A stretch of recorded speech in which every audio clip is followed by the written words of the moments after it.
તેહરાનમાં Israel તરફ છોડાયેલું ઈરાની પ્રક્ષેપાસ્ત્ર નિષ્ફળ, રહેણાંક વિસ્તારમાં પડતા પ્રચંડ વિસ્ફોટ થયો।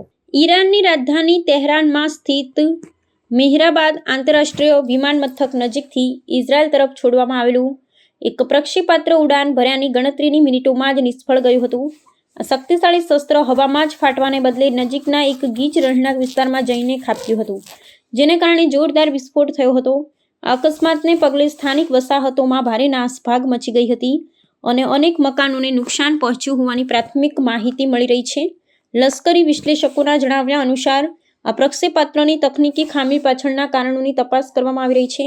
ઈરાન દ્વારા કરવામાં આવેલા આ આક્રમક સૈન્ય પ્રયાસની નિષ્ફળતા તેના સંરક્ષણ તંત્રની વિશ્વસનીયતા સામે પ્રશ્નાર્થ ચિહ્ન ઊભા કરે છે। આ ઘટના એવા સમય બની છે જ્યારે પશ્ચિમ એશિયામાં સૈન્ય તણાવ તેની ચરમસીમા પર છે।